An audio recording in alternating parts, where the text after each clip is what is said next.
Hello बच्चे। Ma'am ma'am gestation और pregnancy में क्या फर्क होता है?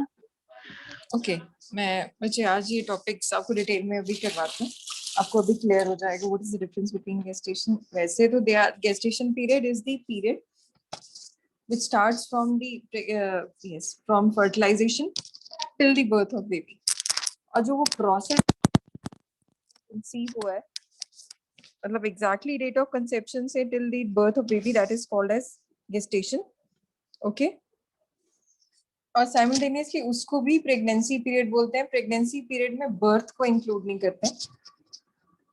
ओके, तो मैम बट मतलब जो दिस इज भी इवेंट्स होते हैं जैसे इंसेमिनेशन वगैरह उन सबको मिला के प्रेगनेंसी नो बोलेंगे नो और जस्ट नो गेस्टेशन पीरियड होता है जब कंसेप्शन, मतलब फर्टिलाइजेशन के बाद। फर्टिलाइजेशन के बाद, इंसेमिनेशन नहीं। Okay yes okay, so I'm going to start with the topic once again, human reproduction. I'm giving a quick revision. Whole topic. Yes, whole topic. So you have to listen to me just. Any new student in the class? Okay, Jasmine, yes. Okay, Jasmine, welcome to the class. Okay, we are doing chapter 3, human reproduction.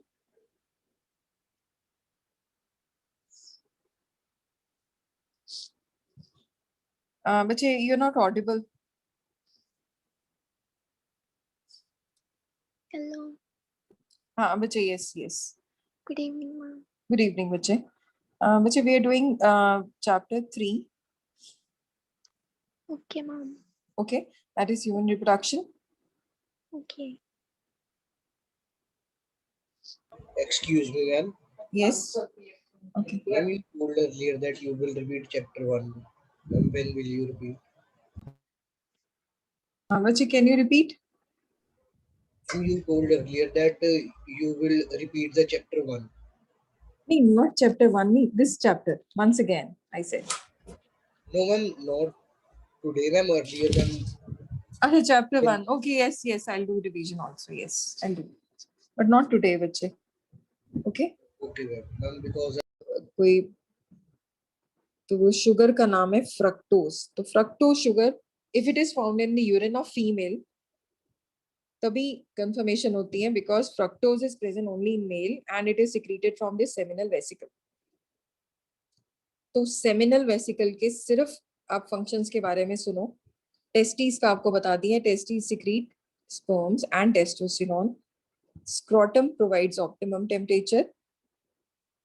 फिर हम पढ़ रहे थे gland में seminal vesicle, it forms semen, SEMEN, which contains the sugar fructose and hormone which is known as prostaglandin। लिखा हुआ है आपने ये सब ने, prostaglandins। Prostaglandins, they are hormones, fructose, and they secrete semen which provide volume to the which gives nourishment to the sperms। Next gland आता है जिसका नाम है, नेक्स्ट ग्लैंड था जिसका नाम है prostate gland. Chestnut shaped, chestnut shape भी एक ग्लैंड है। और इस ग्लैंड में मेन चीज जो प्रोड्यूस होती है, it secretes secretion which adjust the pH inside the vagina. They help in maintaining the pH inside the vagina of female. और कई मेल्स में, एल्डरली मेल्स में ये प्रॉब्लम आ जाती है इस ग्लैंड को, उसको बोलते हैं प्रोस्टाइटिस। प्रोस्टाइटिस is inflammation of this gland and it's very troublesome. In some cases it can cause cancer also. Prostate gland cancer is very prevalent in elderly males. Last part is this corpus gland or bulbourethral gland. Again iska yahi function hai to secrete semen. Okay, Khushi, Khushi, new student Khushi, she has joined. Mic on नहीं है बच्चे आपका। So we have completed this topic जिसमें मैंने आपको बताया testes, testes secrete sperms and testosterone. Scrotum, जो pouch like structure है, which hangs outside the body and provides optimum temperature for the formation of sperms. Vas deferens एक pipe है जिसको duct बोलते हैं, जिसका फंक्शन क्या होता है, to carry sperms. 3 glands, seminal vesicle, prostate gland, Cowper's gland. Seminal vesicle में एक शुगर मिलती है जिसका नाम है फ्रक्टोज. ये फीमेल में नहीं होती, सिर्फ सीमेन में होगी.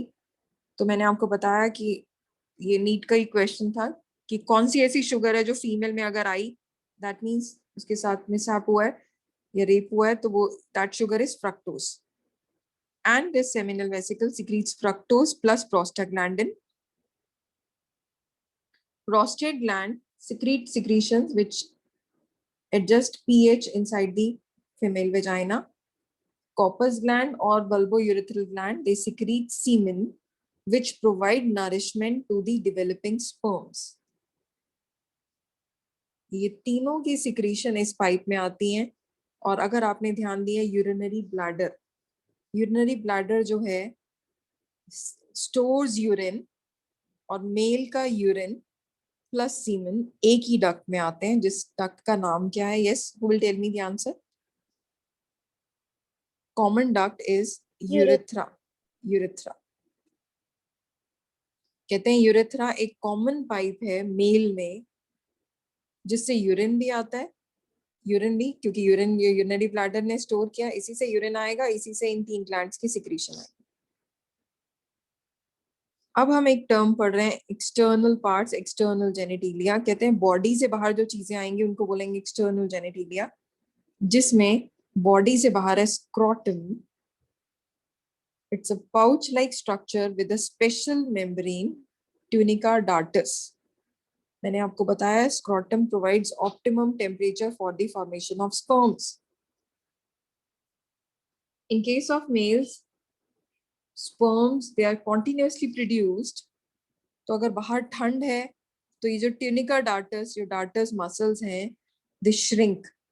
बाहर गर्मी है, they sag down. तो they provide optimum temperature for formation of spermatogenesis या sperms. फिर आता है एक्सटर्नल जेनिटेलिया, बॉडी से बाहर, मेल की बॉडी से बाहर एक स्क्रोटम था, दूसरा पेनिस. पेनिस जो है, it is divided into 3 parts. I'm making the diagram once again. तो अगर आप पेनिस में देखते हो, this part is root, this is body and this is glands. तो ग्लैंड्स पेनिस मैंने यहाँ लिखा है. तो रूट, बॉडी और glands, these are the 3 parts in case of penis, and they have muscles or fibers which helps in erection. और अगर आप ध्यान दे रहे हो, इसके अंदर ये पाइप जा रही है जिसका नाम हमने लिखा है यहाँ पे urethra. It is a common duct for urine and semen.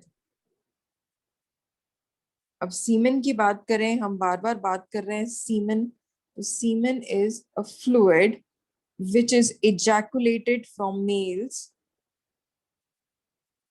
and this semen contains sperms as well as fluid from 3 glands. तीनों glands का नाम आप स्क्रीन पे देख सकते हो. पहला gland है seminal vesicle, दूसरा gland है prostate gland, थर्ड gland है corpus gland. कॉपर ग्लैंड आपकी एनसीईआरटी में गिवन है. मैम दोबारा रिपीट करना. Okay, everything. नहीं, semen is a fluid which is Okay, semen is a fluid which is secreted. Yeah, semen is a fluid which is ejaculated from the male genital part. Semen contains sperms as well as the fluids from the fluid from these 3 glands: seminal vesicle, prostate gland, and corpus gland. Another name for corpus gland is bulbourethral gland. Clear everyone? glands कौन से बोले?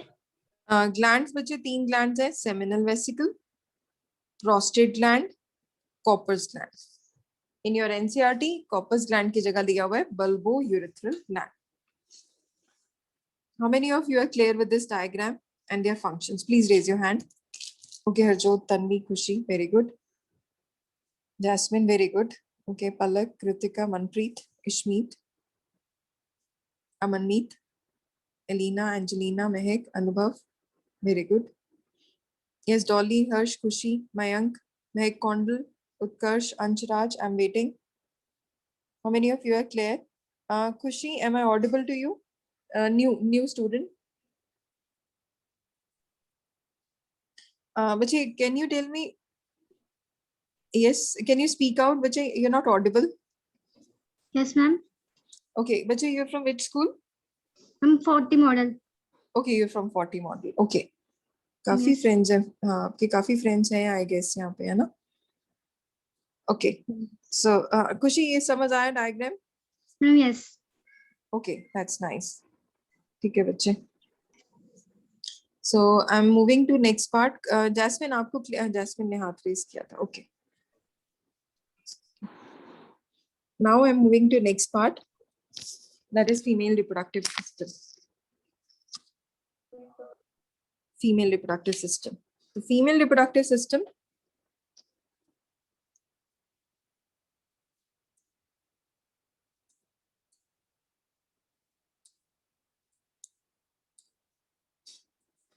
इसमें अगर आप देखो फिर से अगर बात करें प्राइमरी सेक्स ऑर्गन, तो प्राइमरी सेक्स ऑर्गन में है ovaries which are in pair, दो होती हैं ओवरीज. और दूसरा secondary sex organ. Secondary sex organ में अगर हम बात करें, it consist of fallopian tubes. अभी हम डायग्राम ड्रॉ करेंगे. It consist of uterus, cervix and vagina. जो भी पार्ट हेल्प कर रहा है फर्टिलाइजेशन में उसको हम बोलते हैं secondary sex organ. Even in case of female it is breast, hip region. They all include this secondary sex organ.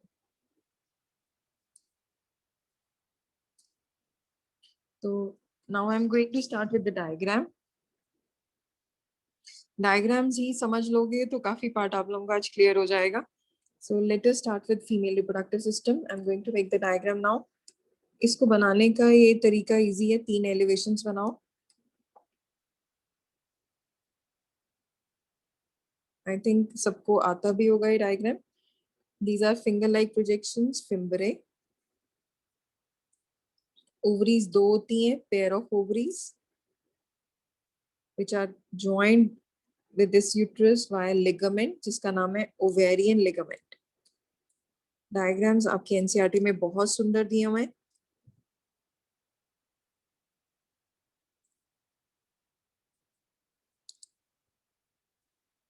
फिर इसमें पार्ट आता है fallopian tube.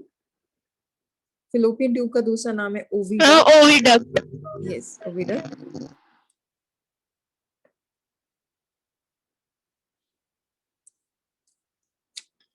This is fallopian tube. You can call it as fallopian tube or oviduct.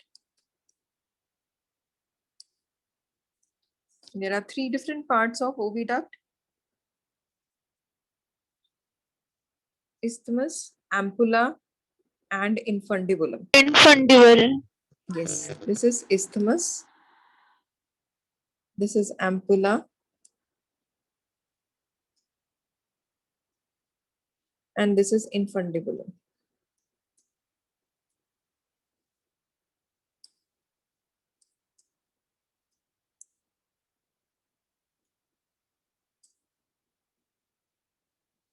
This is uterus. This is Ma'am? cervix. Yes.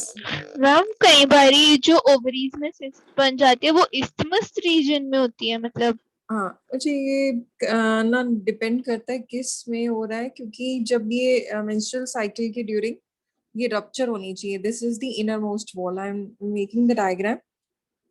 तो इसमें ये जो inner most wall है ना, इसकी रप्चरिंग होनी चाहिए. तो कई बार इसमें वेसल्स रह जाती हैं. ब्लड वेसल्स कंप्लीटली रप्चर नहीं होती और बाहर नहीं आती. तो as you know, the uterus have 3 parts: perimetrium, myometrium, endometrium and myometrium. हाँ, this is endometrium. Endometrium, myometrium and perimetrium. तो endometrium lining जो है ना वो सारी की सारी इरोड होनी चाहिए ड्यूरिंग मेंस्ट्रुअल साइकिल, और अगर ये रह जाए, जैसे सपोज ये नहीं हुई, इरोड नहीं हुई कंप्लीटली, सिर्फ ये छोटा सा एक पार्ट रह गया, तो अगर ये रह गया they will convert into cyst, फिर नेक्स्ट साइकिल में डिस्टर्बेंस क्रिएट करेगा. This has to be removed. Okay, so this is the reason. Got it? Yes ma'am. तो अब आप देख सकते हो, this is the complete diagram. Diagram में आपने देखा फेलोपियन ट्यूब और oviduct. Oviduct has 3 parts, isthmus, ampulla और infundibulum. This is ovary, pair of ovary. Ovaries they are attached by ovarian ligament. Uterus में 3 walls थी, endometrium, myometrium, perimetrium. फिर इसके अंदर पार्ट आता है cervix. Cervix जो है ये closed होती है, and this helps during pregnancy कि बच्चा नीचे नहीं गिरता. यहाँ पे प्लग आ जाता है, म्यूकस प्लग, वो अभी हम नेक्स्ट टॉपिक में डिटेल में पढ़ेंगे. On this is the vagina. Vagina में भी बाहर 2 रीजन्स होते हैं, एक एक्सटर्नल ऑस, एक internal os. Os means opening. अच्छा, अब ये देखो हमारे में फीमेल के केस में, आप लोग सारे साइंस स्टूडेंट हो, बहुत ध्यान से ये बात सुनना. This is called as external, this is called as external os. Os का मतलब साइंस में आएगा opening, and this is called as internal os. तो ये जनरली इट इज क्लोज्ड, मतलब ऐसे होते हैं, it is closed generally.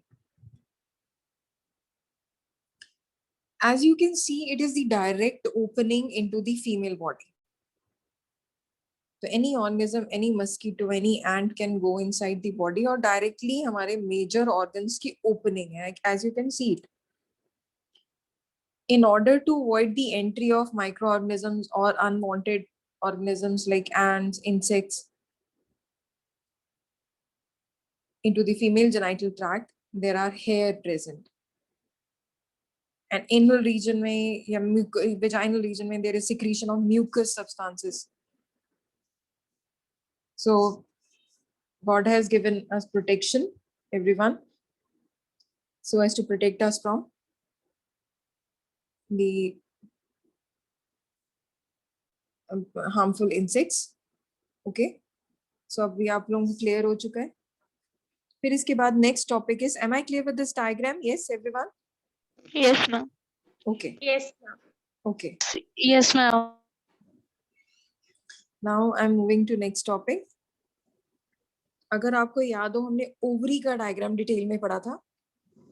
Ovary का जो डायग्राम है बहुत ध्यान से समझना. I'm going to give you in detail structure. आपने ये मेम्ब्रेन का नाम पढ़ा था. This membrane is called as germinal epithelium. ये जो मेम्ब्रेन है, इस मेम्ब्रेन से अंदर की तरफ एक सेल इन्वेजिनेट, एक अंदर की तरफ एक सेल फॉर्म होता है विच डिवाइड्स इनटू 2, और सेल अपने आप को डिवाइड करता रहता है और फॉर्म करता रहता है ये बंच ऑफ सेल्स. जब वो डिवाइड शुरू हुआ, उसको नाम दिया गया प्राइमरी फॉलिकल. 1 डिग्री लिखते हैं प्राइमरी को, तो it is primary follicle. Primary changes into secondary. हम ओवरी के बारे में पढ़ रहे हैं. अगर आपने ये डायग्राम देखा था पिछला, ओवरी मैंने आपको ये स्ट्रक्चर बताया, दिस इज ओवरी. तो हमने इसको स्ट्रक्चर को ब्रॉडन करके देखा है, ये डायग्राम है.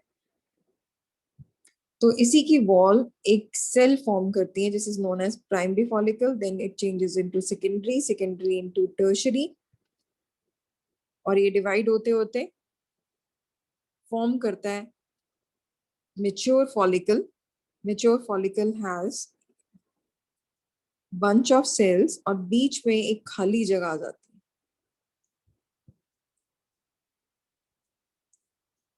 आसपास सेल्स हैं, बीच में एक खाली जगह आ जाती है, and this is called as mature follicle.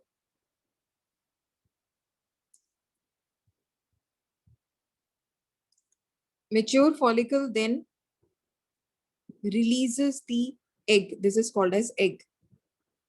Primary follicle से सेकेंडरी, सेकेंडरी से टर्शरी, टर्शरी से मेच्योर, और मेच्योर फॉलिकल जो है उसमें से एग रिलीज होता है। जब ये अंदर वाला पार्ट रिलीज होगा, you can see it from the diagram, जब ये अंदर वाला पार्ट रिलीज हुआ तो इसके आसपास जितने भी सेल्स थे, surrounding sales,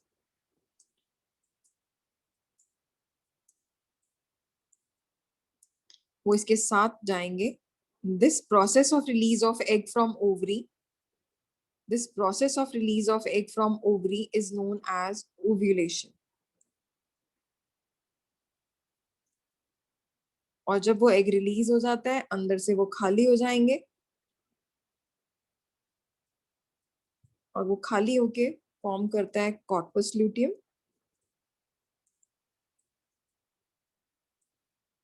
corpus luteum form करेगा कॉर्पस एल्बिकम।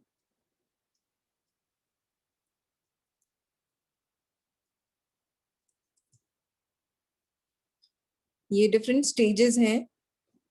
पहले वो बना प्राइमरी फॉलिकल, दूसरा बना सेकेंडरी फॉलिकल, फिर टर्शरी फॉलिकल, फिर मैच्योर फॉलिकल।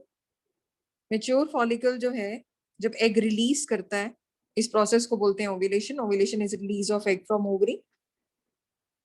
और जब वो खाली होके रह जाती है, जैसे बॉल है अंदर से एम्प्टी हो गई, तो वो फॉर्म करती है, इसको स्टेज को नाम दिया कॉर्पस ल्यूटियम। और corpus luteum changes into corpus albicans. These are the stages which occur within the ovary. Ovary के बाहर के हिस्से को बोलते हैं cortex.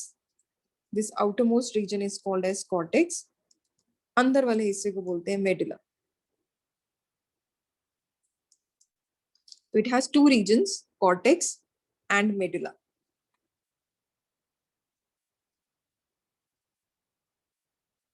Cortex and medulla. So these are the two regions.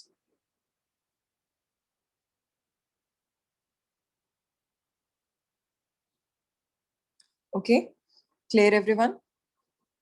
How many of you are clear with the diagram of ovary? Please raise your hand.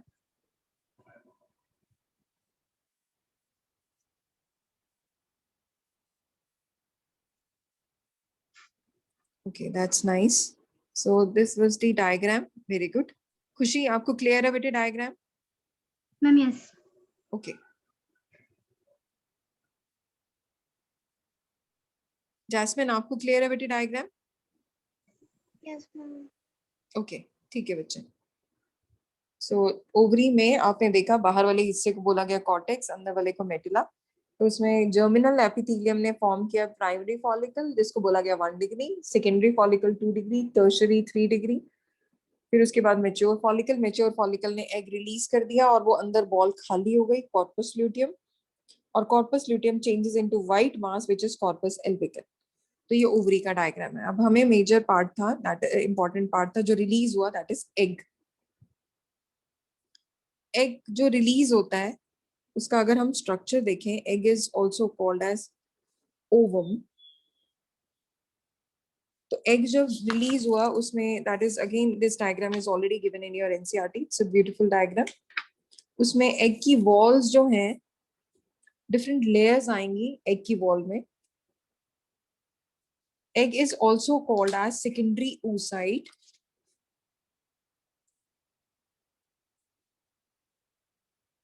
Egg के बाहर जो है, this is called as oocyte। और इसके बाहर जो layers आएंगी, 3 layers होती हैं। अभी आपने देखा तो उसके आसपास सेल्स ही सेल्स थे। These cells are called as corona radiata zona pellucida. and vitelline membrane. Yes, this is called as corona radiata.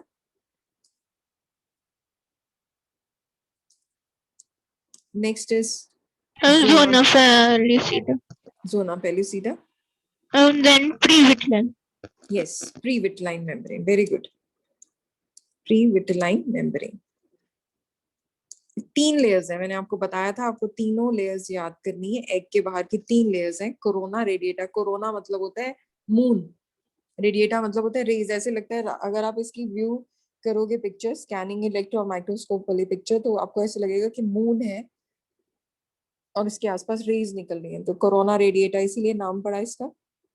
Then is membranous layer, which is called as zona pellucida, and third one is perivitelline membrane.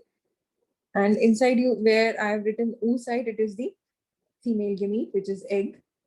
और यहाँ पे बहुत सारे cells इसके साथ attached होते हैं with a large empty space called as antrum. Antrum या फिर इसको कैविटी बोला जाता है, खाली जगह है तो इसलिए इसको एंट्रम बोलते हैं या फिर cavity. This is the structure of mature ovum और एग. आई गेस ये सभी को क्लियर हो चुका है स्ट्रक्चर. Yes, ma'am. ओके. अगर हम बात करें ओवरी की, तो ओवरी का मैंने आपको डिटेल स्ट्रक्चर बता दिया है. Now I am coming to the tubes which are also called as fallopian tubes. fallopian tubes जो हैं, अगर आप डायग्राम में देखो तो आई showed you three parts: isthmus, ampulla, and infundibulum. These are the three parts of this fallopian tube. ये three parts हैं इसके अंदर. और अगर कोई फर्टिलाइजेशन पूछता है कहाँ पे होती है, तो फर्टिलाइजेशन मेजरली आपने 10th में पढ़ा है, it occurs in the fallopian tube. F for fertilization, F for fallopian tube. Normally आपने यही पढ़ा है कि fertilization occurs in the fallopian tube in case of female. Another name for fallopian tube is oviduct. But now you have to tell the region within the fallopian tube where fertilization occurs. So in some books it is written as ampulla. Ampulla. हाँ, कईयों में कहते हैं कि egg release होता है और यहाँ एम्पुला में एग यहाँ पे आता है, एम्पुला में स्पर्म यहाँ फीमेल के अंदर एंटर करता है और यहाँ तक आता है, फर्टिलाइजेशन होती है. But in some books it is written as ampulla isthmic junction. Ampulla isthmic junction मतलब मैम हम अगर पेपर में क्वेश्चन आ गया तो फिर हम एम्पुला आंसर देंगे या एम्पुला इस्थमिक जंक्शन? दोनों कभी ऑप्शन सेम नहीं आएंगे, दोनों में से कोई एक ऑप्शन आएगी. Best answer is ampulla isthmic junction. यहाँ पे मतलब एम्पुला और इस्थमिक के बीच में. जंक्शन क्या होता है? Point of union. तो दोनों जहां रीजन्स मिल रहे हैं, कहते हैं एग यहाँ तक पहुंचेगा एम्पुला के रीजन, स्पर्म्स यहाँ तक एंटर करता है, दोनों फर्टिलाइज करते हैं और बनाते हैं जाइगोट. तो आपको मैंने फेलोपियन ट्यूब या ओविडक्ट के बारे में बता दिया. It has 3 regions and it is the region where fertilization occur. और ये जो इसके अंदर बहुत सारे सीलिया हैं या फ्लैजिला हैं, तभी इसके अंदर यहाँ पे ये रोल डाउन करता है एग और यहाँ से आते हैं स्पर्म्स, मूव करते हैं. And you will be amazed to know in some cases fertilization can occur in this region of fallopian tube. Development of the embryo. कहते हैं बच्चा यहाँ बनना शुरू हो जाता है. This is not common. This is also called as ectopic. आप एक टर्म सुनोगे, किसी बुक में दिया हुआ है, क्योंकि आपने नीट के लिए प्रिपेयर करना है तो आप सिर्फ सुनो. ectopic pregnancy. Ectopic pregnancy is where the embryo formation occurs within this tube. बच्चा यहाँ बनना शुरू हो रहा है. क्या ये सेफ प्लेस है बच्चे के लिए? Is this safe for mother or for baby? No ma'am. No. Unfortunately इसके बारे में पता चलता है बहुत लेट. लेकिन अब तो खैर स्टेजेस आती हैं, अब तो डॉक्टर्स बार बार स्कैन करवाते हैं. अब तो यस मैम पर Yes. बेबी के इम्प्लांटेशन की जगह ही जब यूट्रस है तो वो मैम वहाँ कैसे ग्रो कर सकता है? बच्चे उसमें वो डेवलपमेंट हो गई, वहां पे डिवीजन शुरू हो गई ना. डिवीजन तो पहले ही हो रही थी, बच्चे की डिवीजन हो रही थी ना, तो वहीं का बच्चा वहीं पे रह गया. एम्ब्रियो जो है वहीं पे फॉर्म हो गई और बच्चा वहीं पे अब फंस गया, क्योंकि वो डेवलपमेंट शुरू हो गई, डिवीजन शुरू हो गई. ओके. तो अनफॉर्चुनेटली जब पता चलता है तो काफी देर हो जाती है. पहले केसेस में तो ectopic pregnancies they were very common, but now it is not common. और बच्चे को निकालना पड़ता था हिस्से. बच्चे के पहले कुछ कुछ हिस्से निकालते थे, तो it was a kind of brutal death, क्योंकि बच्चे को निकालना फोर्सेप्स से, फिर उसके बाद पीस पीस करके, और मदर के लिए भी it was very harmful and painful, just like parturition, बिल्कुल बर्थ की देने की सेम पेन्स होती थी। तो एक्टोपिक अगर आ रहा है तो it is the fertilize, it is the development of embryo within the fallopian tubes. Now I am moving to next part which is uterus. Uterus में मैंने आपको बता दिया है, इट इज हॉलो रीजन, खाली होता है, it is a pear shaped region which is hollow from inside. और इसके लिए भी 3 पार्ट्स हम बात करते हैं। This is generally called as womb, mother जहां पे हमें रखती है, मदर की बॉडी में जहां हम रहते हैं, वूम, कोक।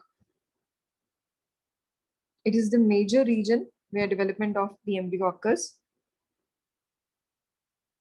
And इसके अंदर बहुत ही important चीजें हैं because it's a pear-shaped organism and it has different parts में इसके पास corpus, fundus और cervix 3 region आते हैं।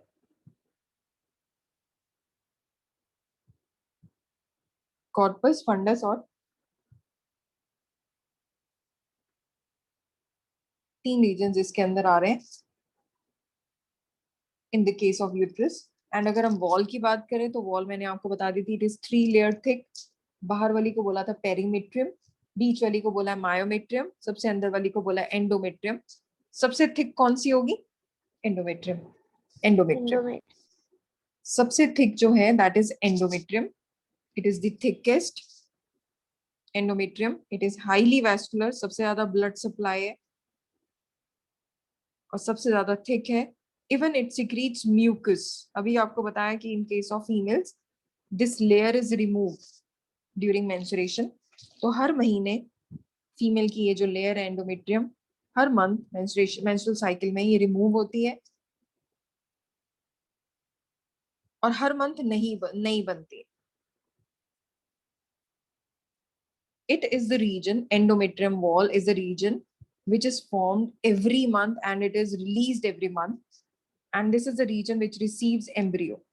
बच्चे को पूरा का पूरा ऑप्टिमम टेम्परेचर, और अगर कभी बच्चा प्रीमेच्योर हो जाता है उसको वही टेम्परेचर देना पड़ता है विच इज इनसाइड वूम। और हैरानी की बात सुनना कि not only it is providing medium optimum condition में, हम वूम की बात कर रहे हैं, वूम मतलब को हिंदी में बोला जाता है। It is a region which not only give optimum condition, it also act as feeder, बच्चा खाना भी यहीं से खाएगा, respirator, protector and as a sink, मतलब गंद फेंकना for embryo. And this is the region which expels fetus at the time, at the completion of term। ये मसल्स, जब आप सुनोगे लेबर पेन, पार्चुरेशन हमारा टॉपिक रहता है, लेबर पेन में दिस यूट्रस लाइनिंग जो है इतनी विग्रस मूवमेंट शो करती है as if it is asking baby to leave that space.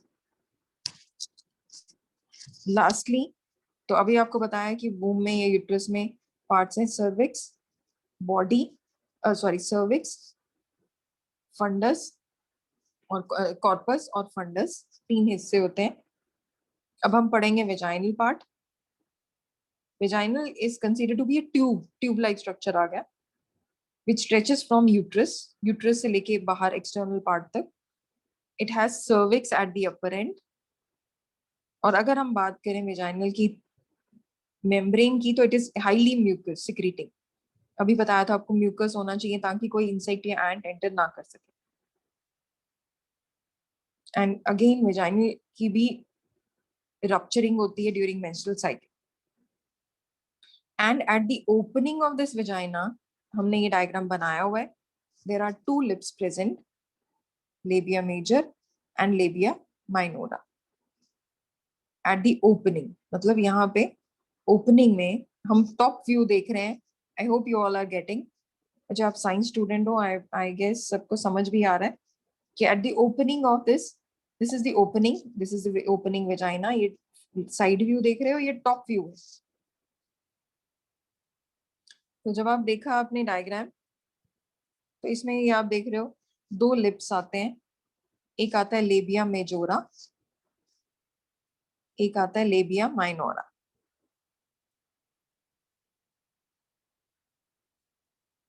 Labia majora और लेबिया माइनोरा। एक माइनर मतलब छोटे 2 लिप्स हैं, लेबिया मींस लिप्स, और लेबिया मेजोरा मतलब they are big lips, and these lips इनका फंक्शन क्या होता है, to act as a covering. और मैंने आपको बताया था एक इसी में एक रीजन आता है, सुन के सब हैरान हो गए, जिनको पता है, जिन्होंने क्लास में किया था उनको याद होगा, this is clitoris. Clitoris, CLITORIS. Clitorius is the region in female which is homologous to male penis. कहते हैं homologous मतलब देखने में same structure but their function is different. तो homolog organ है clitoris. Okay? और फिर यहाँ पे ही वेस्टिबुलर ग्लैंड आता है, इसके साथ बिल्कुल इसके साथ चिपका होता है वेस्टिबुलर ग्लैंड, जिसका मेन फंक्शन क्या होता है, टू सिक्रीट म्यूकस। तो this is the opening, labia major, labia minora, clitoris which is homolog to penis in case of male के पेनिस की तरह ही देखने में सेम है बट फंक्शन इज डिफरेंट। और लास्ट में आपको बताया ये vestibular glands which secretes mucus. How many of you are clear with this topic? Please raise your hand. Okay, Ansh. Okay, Aman. Okay, Jasmine. Kritika, Ishmeet. Okay, very good. Yes, Khushi, clear? Both of you? Both? Ma'am, yes. Okay. Okay. जहाँ नहीं समझ आएगा बच्चे आपने सबने पूछ लेना है। Okay, ma'am. Okay. फिर इसके बाद नेक्स्ट टॉपिक है जो आज हम पढ़ेंगे, spermatogenesis. Spermatogenesis is formation of sperm. सबसे पहला event spermatogenesis. Spermatogenesis is formation of sperm. It is a continuous process and it occurs in seminiferous tubule. अगर हमें आप लोगों को याद हो, मैंने बनाया था टेस्टिस, टेस्टिस से पाइप बनाई थी, सेमिनी वास डिफरेंस, फिर उसके बाद ग्लैंड्स, 3 ग्लैंड से प्रोस्टेट, सेमिनल वेसिकल, कॉपर। इसका सेक्शन देखेंगे, section of this testis. Testis का अगर आप सेक्शन देखते हो तो इसमें आपको पता चलेगा देयर आर 10 to 15 लोब्यूल्स। बहुत ध्यान से सुनना, टेस्टिस के को सेक्शन काटा है साइड वाइज और उसमें आप देख रहे हो 10 to 15 लोब्यूल्स। लोब्यूल्स के बीच में है tube like structure which is known as Seminiferous tubule. Seminiferous tubules. Seminiferous tubules जो हैं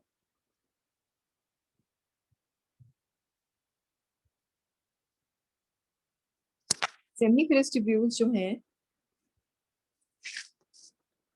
they produce sperms. These are seminiferous tubules. They produce sperms. तो ये बहुत सारे देखो 10 to 15 बताया, और हर एक में कितने थे याद है किसी को? ये मैंने बताया 10 to 15 है लोब्यूल्स, और हर एक में 20 to 30 सेमिनिफेरस ट्यूब्यूल्स हैं। तो अंदाजन लगा सकते हो, तो 200 से 300 seminiferous tubules. Am I clear? I'm repeating, दोबारा सुनो अनुभव। ओके, कि 10 से 15 ये लोब्यूल्स, ये लोब्यूल्स जो हैं, जैसे ये लोब्यूल्स, और हर एक में 20 या 30 जो है सेमिनिफेरस ट्यूब्यूल। तो 20 into 10 200, 30 into 10 300, तो 300 से 200 से 300 सेमिनिफेरस ट्यूब्यूल्स हैं। और सेमिनिफेरस ट्यूब्यूल्स का फंक्शन क्या था? To secrete sperms. ये आके यहाँ जुड़ती हैं यहाँ, और नेटवर्क जाला सब बहुत सारी ट्यूब्स हैं इकट्ठी मिलेंगी, जाला बनाती हैं। They are called as rete. Retatus. Rete testis. Rete means network, jala. And then they form epididymis. एक रीजन बनाती हैं जिसका नाम लेते हैं एपिडिडाइमस। एपिडाइमस एक रीजन है जहां पे स्पर्म स्टोर होते हैं फॉर 1 डे। एक दिन के लिए स्पर्म जो हैं before ejaculation from male body they can be stored. ऊपर रीजन आता है कैपिट, बीच वाला रीजन आता है कॉर्पस, नीचे वाला रीजन आता है कॉर्डा। कैपिट, corpus, cauda. फिर इसके बाद ये जाती हैं, ये पाइप निकलती हैं जिसको हम बोलते हैं vas deferens. So this is the section of seminiferous This is given in your NCERT. जहाँ चैप्टर सेकंड पेज है, जहाँ मेल रिप्रोडक्टिव बना हुआ है.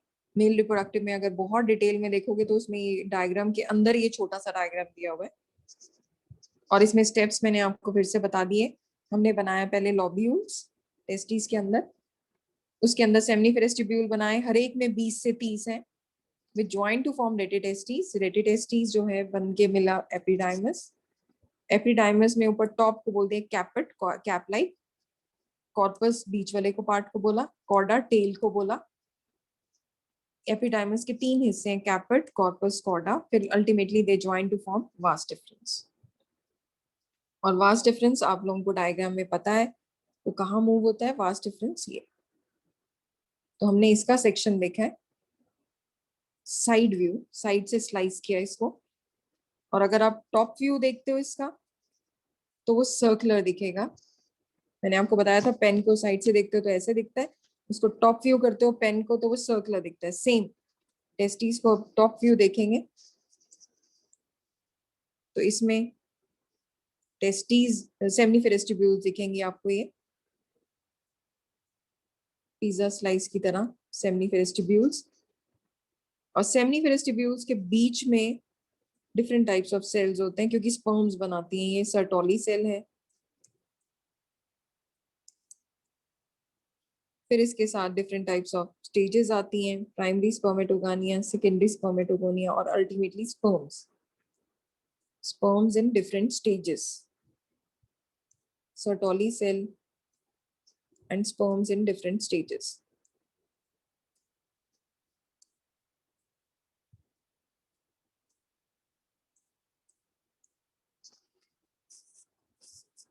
तो अब आप ये देख रहे हो, ये स्पर्म्स जो हैं प्राइमरी स्टेज में थे, फिर सेकेंडरी स्पर्मेटोसाइट, फिर ultimately they are change into sperms. और इन्हीं के बीच में कोई बताएगा कौन से सेल्स होते हैं? Interstitial cells or What is Leydig the? Yes, yes, very good. इनके बीच में आते हैं लेडिग सेल्स. ये डायग्राम आपके 3rd पेज पे बना हुआ है चैप्टर के. तो लेडिग सेल्स और इंटरस्टिशियल सेल्स. आपने पढ़ा कि स्पर्म्स जो टेस्टिस हैं वो 2 फंक्शन करती हैं. हम ये टेस्टिस का स्ट्रक्चर पढ़ना है. और आपने पढ़ा था टेस्टिस के 2 फंक्शन होते हैं, एक बनाना स्पर्म, दूसरा टेस्टोस्टेरॉन. तो टेस्टोस्टेरॉन कौन बनाता है? Leydig cells. Leydig cell. तो टेस्टिस के 2 फंक्शन आपने पढ़े, formation of sperms, formation of testosterone. Sperm किसने बनाए?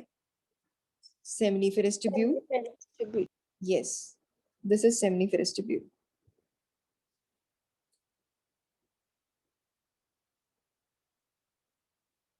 And टेस्टोस्टेरॉन किसने बनाया? Leydig Leydig cells. सेल्स, या फिर दूसरा नाम क्या लेडिग सेल्स का? Interstitial. Interstitial cells.